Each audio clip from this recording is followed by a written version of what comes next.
আয়াত নাম্বার 259। কত নম্বর আয়াত? 259 নম্বর আয়াতে আল্লাহ তাআলা কোরআনুল কারীমের মহত্ব এবং মর্যাদা বোঝানোর জন্য এই ঘটনা উল্লেখ করেছেন। ঘটনা শুনলে বুঝবেন এখানে কোরআনের মহত্ব কেমনে।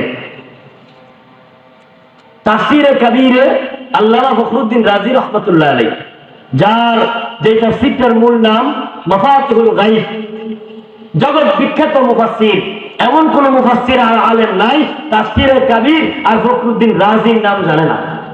ফখরুদ্দীন রাজি রাহমাতুল্লাহ আলাইহি কোরআনুল কারীমের গুরুত্ব মর্যাদা বুঝাইতে গিয়া এই সূরা আলে ইমরানের 259 নম্বর আয়াতের ব্যাখ্যা করেছেন উনি।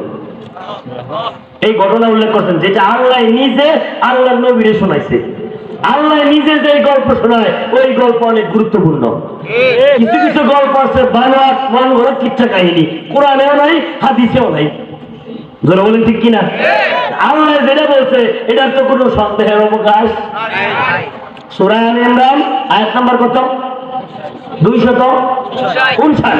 আল্লাহ তাআলা বলেন আও কাল্লাযী মাররা আলা ক্বরিয়াতিন ওয়া হিয়া খাওয়িয়াতুন আলা উরুশিহা। আল্লাহ পাকের একজন পয়গম্বর ছিল, বনি ইসরাইলের পয়গম্বর।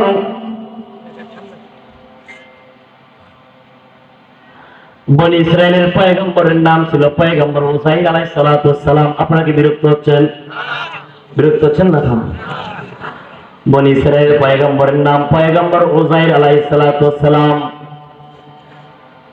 উযাইর আলাইহিস সালাতু ওয়াস সালাম উনি শুনতে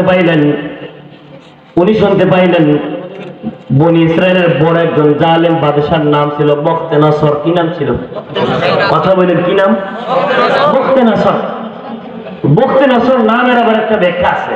ইমাম কুরতুবী লেখেন তাফসীরে কুরতুবীতে, বখতে নসর মূলত তার নাম বখতে নসর ছিল না, সে অবৈধ জারোর সন্তান ছিল। কি ছিল বলেন? জারোর সন্তান। তাকে একটা মূর্তির পায়ের নিচে পাওয়া গেছে। মানুষগুলা ওখানে তাকে লালন পালন করছে। এক পর্যায়ে বড় হইতে হইতে এমন অবস্থা হয়েছে আল্লাহ তারে গোটা পৃথিবীর বাসাই দান করছে। 70,000 তাওরাতের হাফেজকে শহীদ করছে। নাউযুবিল্লাহ, বাড়ি দিকে গইন কেউ আর আসতে বলেন মহিলারা তো শুনবো।